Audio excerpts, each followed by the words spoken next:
Thank you. And at this time, we'd like to entertain any questions you may have. I'll start. I wanted to ask a little bit about customer satisfaction. 99% seems awfully ambitious. Is that realistic? And you talked about measuring it by being in stores, talking to produce managers and Google Analytics, and that was really visitor traffic measurements. None of those seem like customer satisfaction to me. So can you explain that a little bit?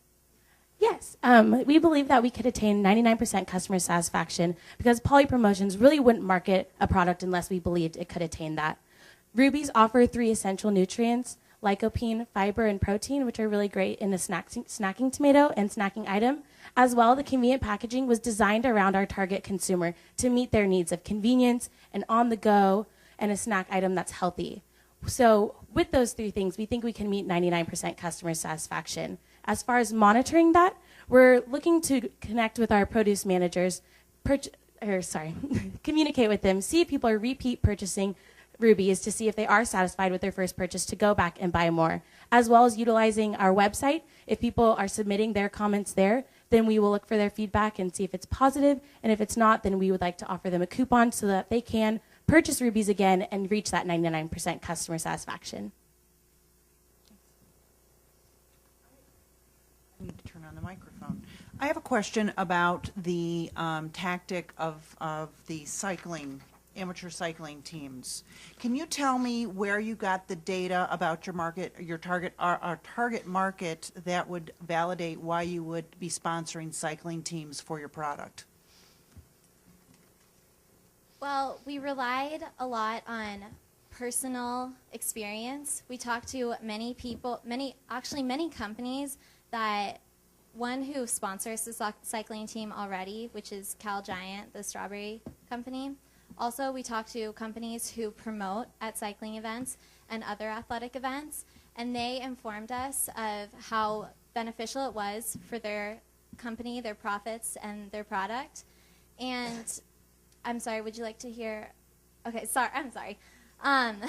So what we found out was that cycling enthusiasts happen to be very brand loyal. They really appreciate the support their sport receives, and they pay it back in purchases.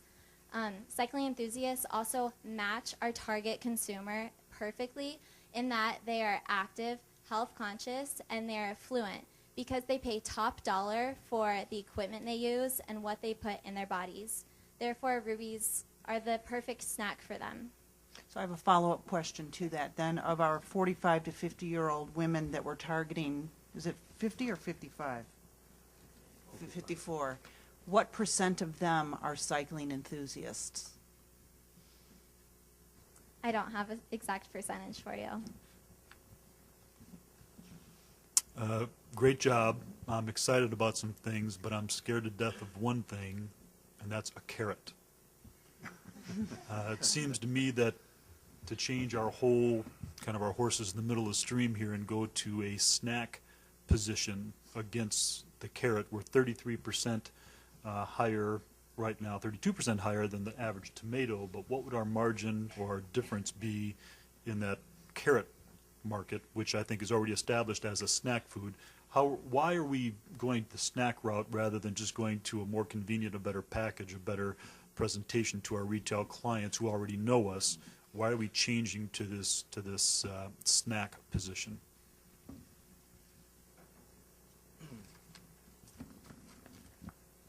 Let's see. How we arrived at the conclusion that we should go the snack route.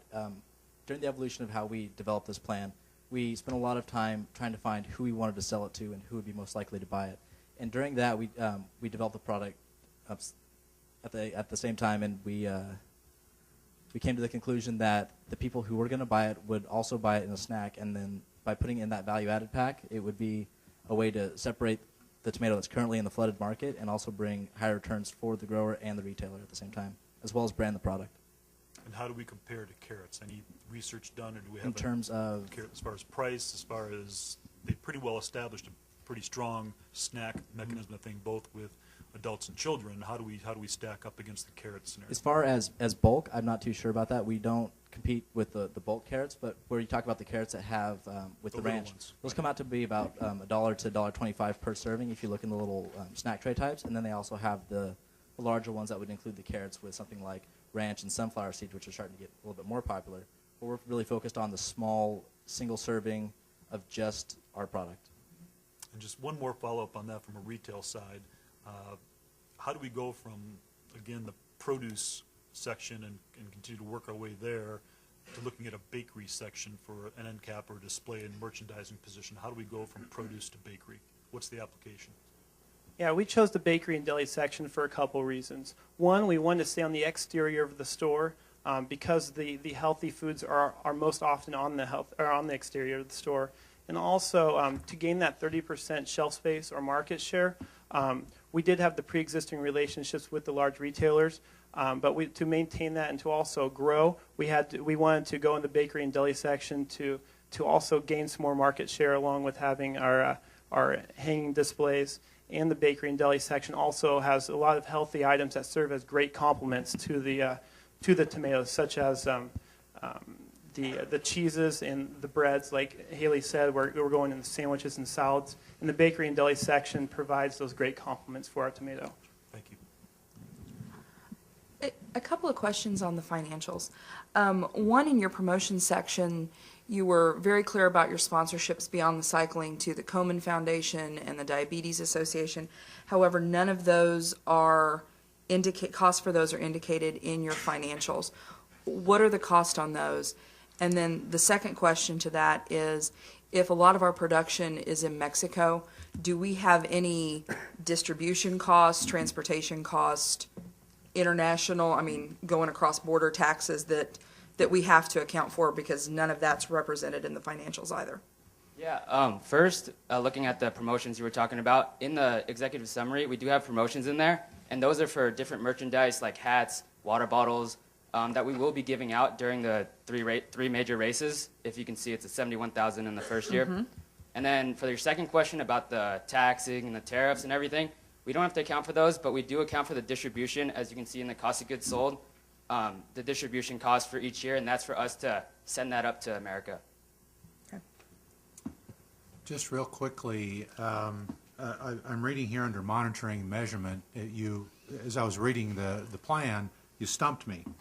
Achieve specific dollar point of compensated promotional items. What does that mean?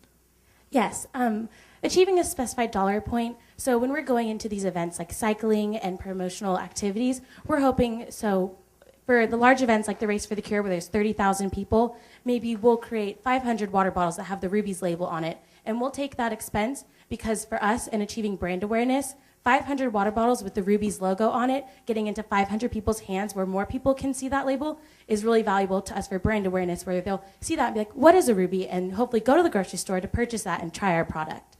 So we're taking that cost into promotional efforts and monitoring and measuring in order to achieve the brand awareness that we would like. Okay. Okay.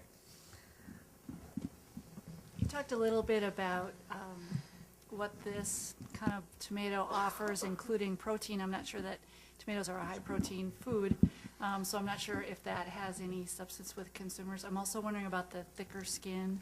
That was somehow attributed to protein too. Do we have any results or any consumer surveys that say that consumers will accept these differences in tomatoes? Okay, first, the three things that our tomato offers is the protein, like you mentioned, which is great for a snack because it's a healthy snack item, and the protein will make it a substantial snack, so it will keep our consumers fuller longer.